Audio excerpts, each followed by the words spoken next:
and they had just shackled my feet with a line of other prisoners, and they were getting ready to take us down.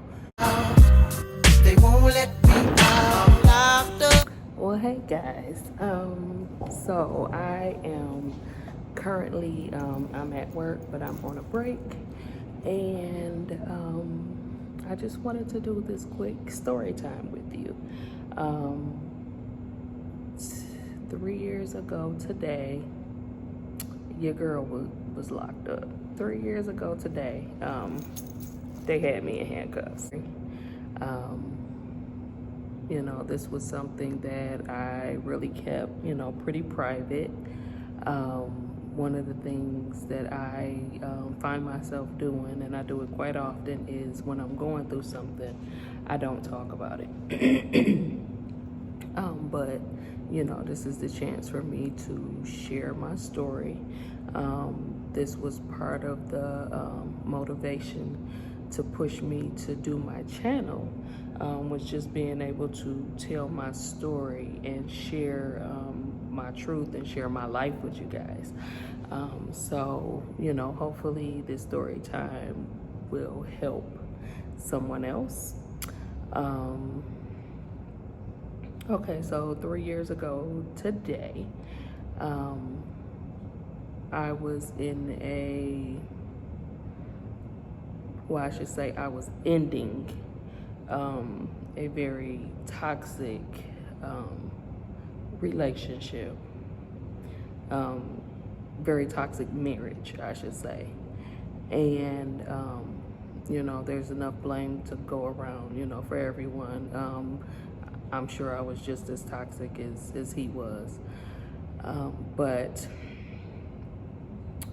the situation started becoming, I'm not sure how YouTube feels about the word abusive, but the situation started becoming abusive. And, you know, I decided that we should separate.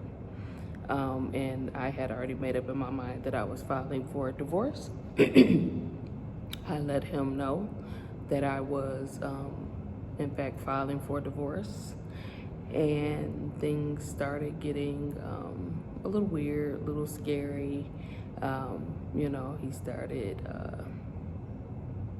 following me and watching me and driving by and, you know, doing all these weird things that people do when they don't want to let go of a relationship. So during that time, now mind you, we were separated and living separately during this time. I went to work one night, and an old friend and an old friend, you know, messaged me and said, hey, you know, how you doing? I would love to see you when you get off work. You should come by my mom's. And, you know, I didn't really think much of it. So when I got off work, you know, I knew the kids were in bed. I was working afternoon shift at this time. So at 11 o'clock, my children are asleep. So I didn't rush home. I went to visit the friend. It was a male friend, of course, but it was strictly just friendship. It was not a romantic situation.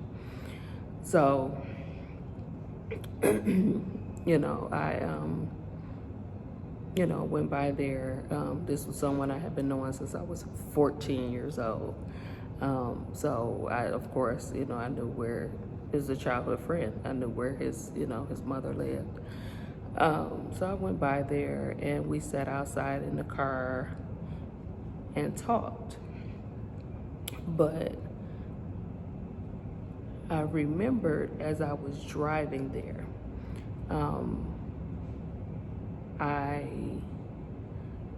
you ever had someone in their car made like a very, very distinct sound? So the ex, his car made a very, very distinct sound.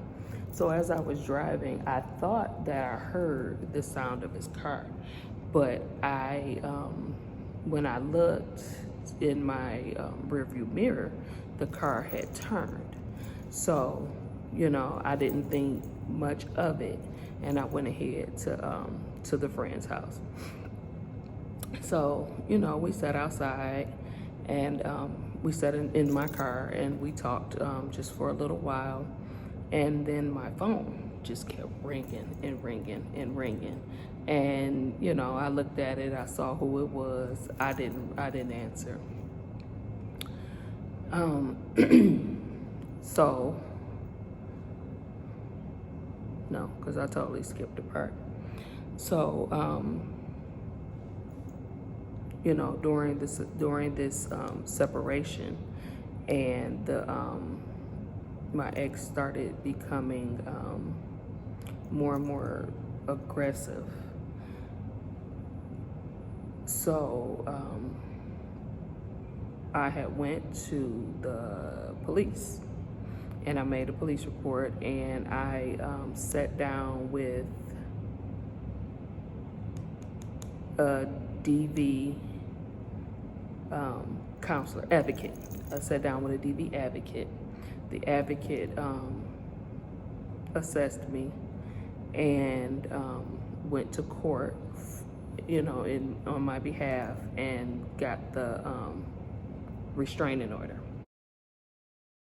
During this process, I went to visit the friend, believing that, because we were separated and I had applied for the restraining order, I had already, put it in motion that, we were getting divorced, we were no longer together. I had already went through the steps to get the restraining order put in place. I had already separated myself and was going forward with the divorce. I didn't think much of going to visit a friend because, who's, I'm grown. I'm allowed to go visit friends, so I thought. As I was sitting there talking to this friend, like I said, my phone is just blowing up. Phone call, text message, phone call, text message, phone call, text message, and I wasn't responding. I wasn't reading the messages. And then finally the friend, he looked over and he said, "Hey, if you need to answer that, answer that." And so I went ahead, I answered the phone, and the voice on the, see the lightning? So the voice on the other side said, "Why aren't you at home with the baby?" At the time, Bailey was only 2 years old. And I said, "How do you know I'm not home?" And he replied, "I know because I saw you turn on Grand River." And when he said that, it instantly sent this shock through my system, because I knew that meant that he had followed me from work to where I went, and that I knew he was looking for me. He knew where I turned, but he didn't know which street I went down. So I instantly told my friend, "Get out of my car." I said, "Because he's coming." And he said, "What do you mean by that?" I said, "He's coming."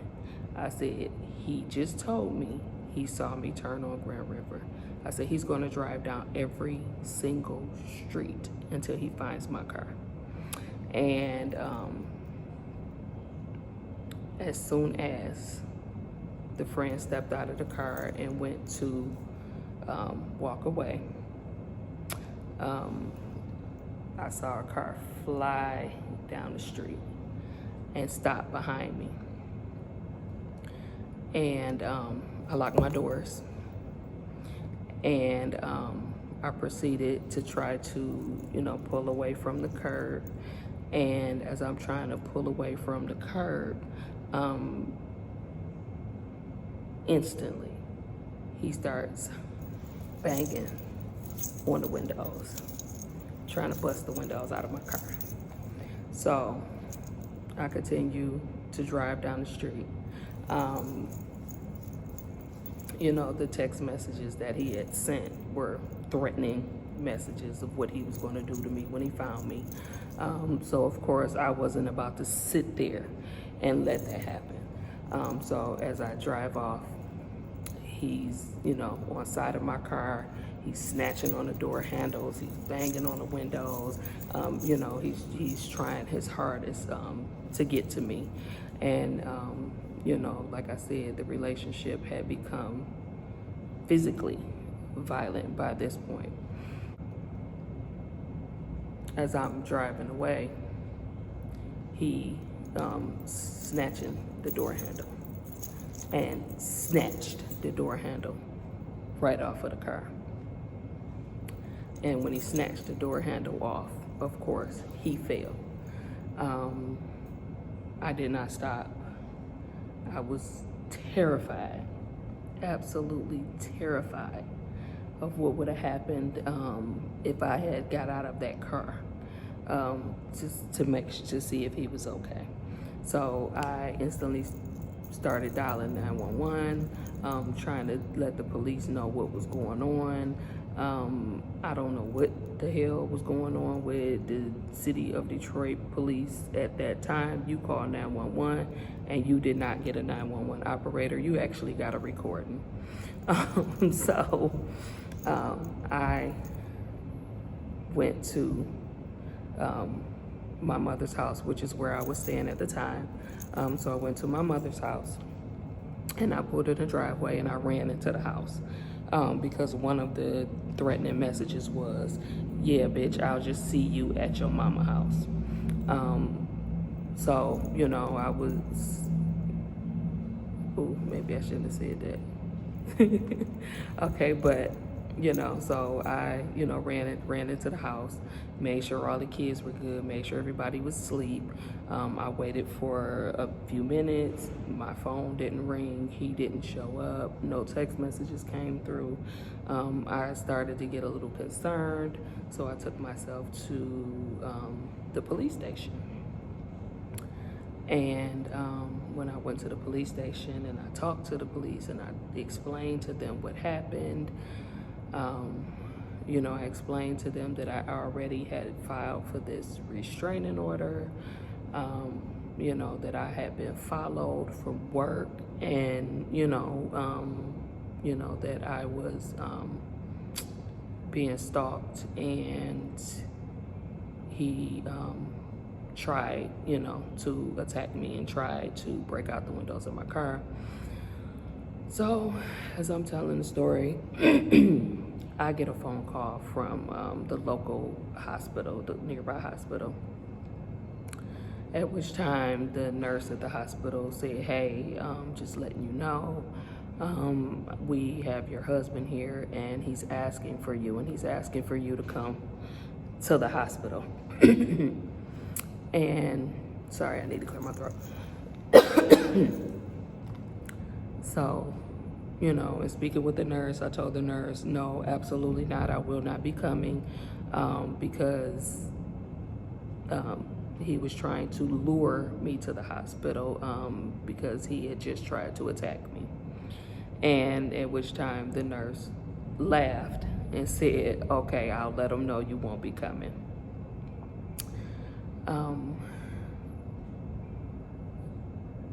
A few minutes later,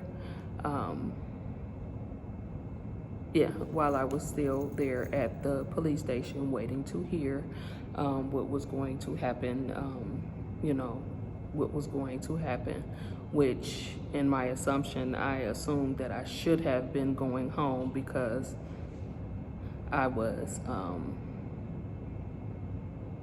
you know, I was stalked. I was stalked. And, you know, that was the assumption. You know, I had already let you guys know. I had already started the paper trail. We had already, you know, went for the restraining order.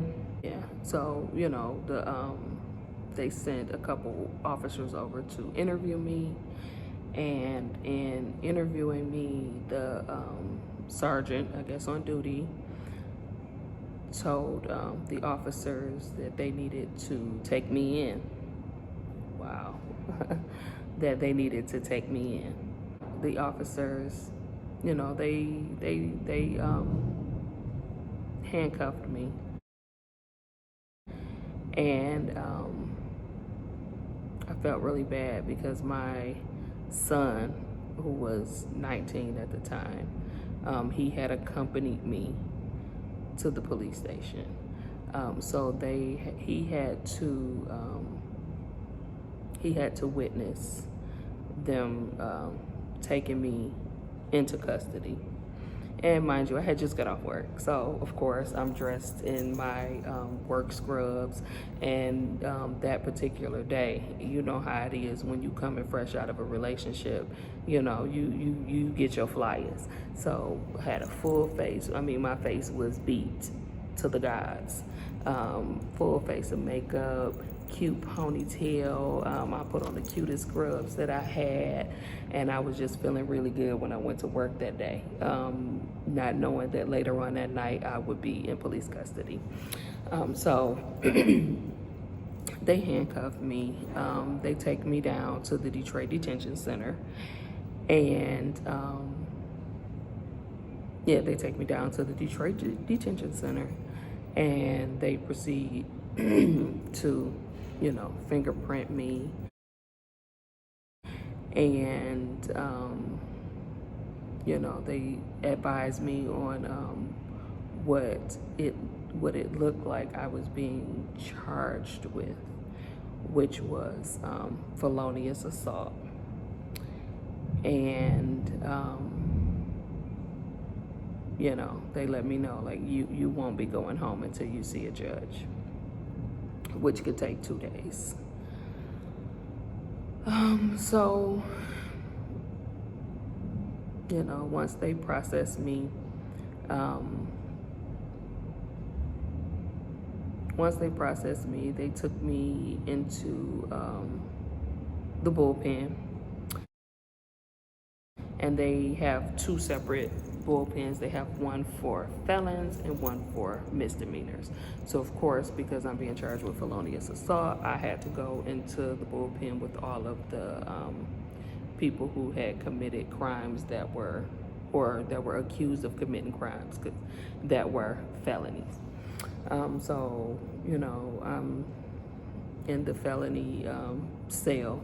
I'm just sitting there, and the only thing I kept thinking was, and this is how my lifetime story, when they make a movie about my life, this is how my lifetime story is going to begin, with me getting out of that police car, handcuffed in my scrubs. You know, I was in like a whole nother world. This was my first time ever experiencing anything like this. This is my first time, you know, ever being in any kind of legal situation. So, you know, the first night I just slept. The next day, the next morning, you know, we let my mother know that I was in jail because she had my children. I think she forgot that I was in jail. So I had to sit there for that entire day while I was awaiting being interviewed by the detective, and then of course being arraigned, because I was waiting to be arraigned so that I could see what my bond was. So while I was awaiting on the detective and waiting on, you know, the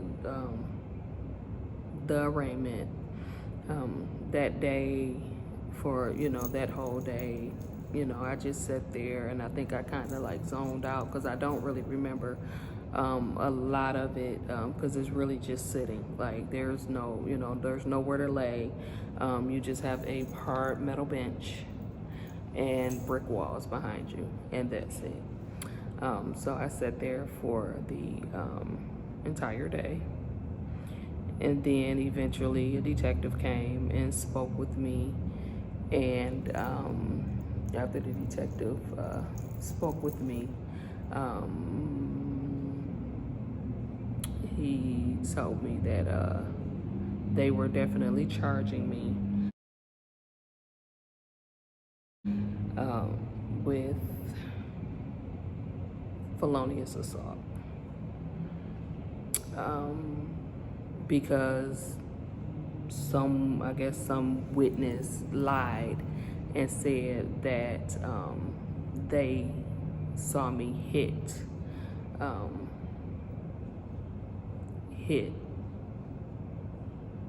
my ex-husband with my car, which was an absolute untruth. Well, no, I should say the detective this is what the detective told me. But I've seen no evidence of any of what the detective, actually. I've seen nothing to prove that the detective was even telling me the truth. The next morning, which happened to be Gavin's birthday, so I went to jail on April 1st, the night, like around midnight, April 1st, and I was in there all the way till April 3rd, which was Gavin's 5th birthday. So the morning of the 3rd, I had already talked to the detective, and we were waiting on the arraignment. So I called, home to my mother's just to check on everybody. And when I called, my sister answered the phone, my sister Camille. And she answered the phone and she said, "Crystal, I'm here. Mama told me what happened, and we're gonna see what we can do. I'm here for you." So God bless my sister and my cousin Lydia. I mean, if you ever in trouble, those are the ones you want to ride for you, because they really did the footwork. They went to the police station. They talked to the people at the police station. They found out that the judge had in fact granted the order of protection, and that the judge had granted the order of protection, and they got the order of protection, and they were able to go and serve it for me, so that when I got out, that I didn't have to worry about that anymore. They went to the court, they filed it. I mean, when I say these ladies were on top of it, they were on top of everything.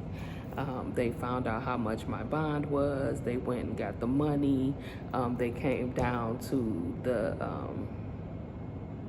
Detroit Detention Center and bonded me out, and they bonded me out just in time, because when I tell you, they had lined us all up, and they had just shackled my feet with a line of other prisoners, and they were getting ready to take us down the Wayne County Jail. So I was grateful and thankful, for those two, and how they came and, came and got me. And, it took me a couple $1,000s later, after paying for my bond, because they gave me a 10% bond. So I had to pay $1,000 to get out of jail. I had to pay another $750 to retain a lawyer. I had to pay to stay in a hotel, because part of the bond was I was not allowed to stay at home, even though it was my mother's home, because my ex-husband had told them that that's where he lived. So I was not allowed back into the home until the case was over. So I had to stay in a hotel for a few days, just until we went to court. Protective Services had got involved because we had children, so I had to deal with Protective Services. Like it was quite the ordeal. They had took my car from me because they believed that my car was used as a weapon, and they wanted to examine basically the car. And so they took my car from me. I was without a car for about a month. So during that time, I had to Uber back and forth to work every day while still paying a car note on a car that I had that I could not drive. So yeah, I mean, it cost me a few thousand to deal with this situation. And, you know, it just leads me to, you know, it makes me think and it makes me reflect. For one, I'm grateful and thankful to God that I was able to get out of that situation. You know, and it leads me to, you know, it left me questioning the entire legal system when it came to domestic abuse. And yeah, it left me, you know, questioning the entire legal system. How does someone who is being stalked turn around and be charged with their final decision was they were charging me with domestic violence. I'm assuming I can use these words on YouTube because I really don't know.